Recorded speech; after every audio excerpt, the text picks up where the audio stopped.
welcome to this special edition of Sports Science. I'm Kyle Morris. And I'm Dylan Meyer. Today on Sports Science, we'll be taking a look at one of the major components of tennis.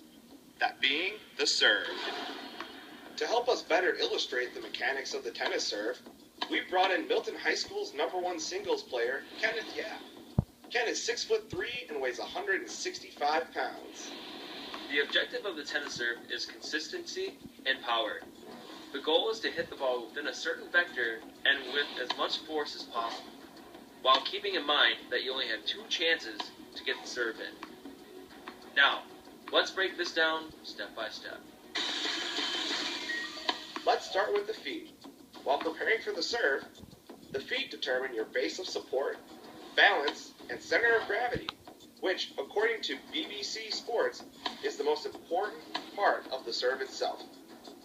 The opposite foot of where you hold your racket should be in front of the other foot to maintain these 3 things. When the jump is at its highest point, Ken's feet are above the ground at a whopping 2 feet. That's equal to 0.14% the height of the Empire State Building. The knees are also a key factor in the serve. To get a proper takeoff trajectory, Ken has to bend his knees at a 100-degree angle. His knees bending and straightening does a good job of representing a third-class lever.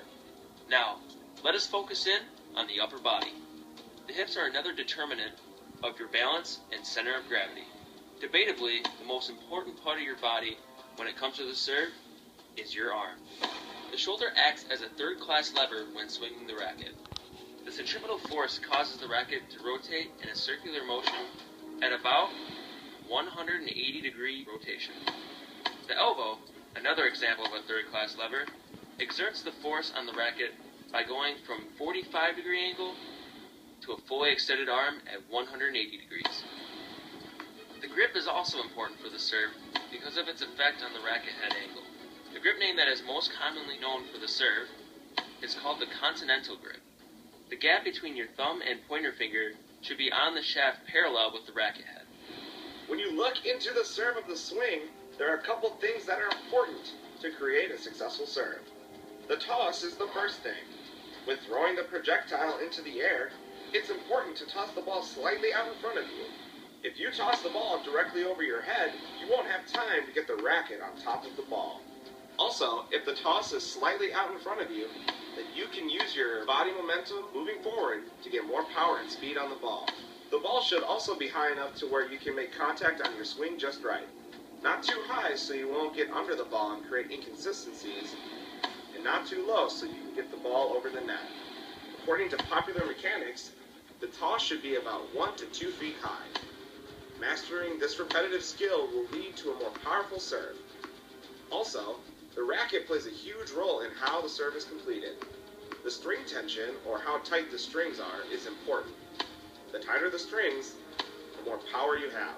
The looser the string, the more accuracy you have. But the projectile is the most important thing in the serve. As the tennis ball hits the racket, the force of the swing is transferred to the ball, resulting in the ball crossing the net at a velocity of over 80 miles per hour. Some athletes can hit the ball over 120 miles per hour. Notice the recoil of the ball. When hit, the ball actually compresses in shape and bounces back to its original shape, meaning that the coefficient of restitution is at 1. Where you hit the ball is very important because this results in the type of spin the ball will have. Hitting the ball just above the center will result in topspin, which will increase the velocity of the ball when it hits the ground.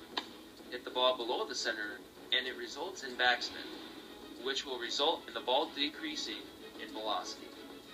Both have huge tactical advantages. When you hit the ball, make sure you aim for the opposite box so that your opponent has a fair chance of volleying the ball back. Environment is a crucial component to the serve. There are 3 main types of courts athletes can play on: hard court, clay, and grass. Each has a certain benefit on the ball. According to a previous episode of Sports Science, the rebound off each surface varies.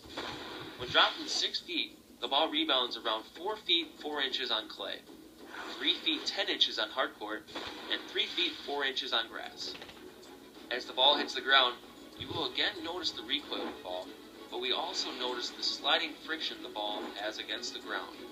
This friction reduces the overall velocity of the ball by 40% on clay, 30% on grass, and between 32 and 35% on hard court.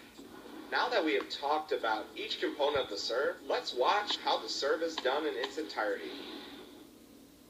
What Ken can do to improve the velocity of his serve is to practice the serve a couple feet behind the service line. This requires him to use more force when serving. To improve his accuracy, place cones at the opposite corners of the court and aim for them with your serve. So in a sense, target practice. Lastly, to improve his consistency, play a match where you only get one fault instead of two, meaning that you only get one chance to serve the ball. To summarize, make sure your feet are equally spread and you have your knees bent.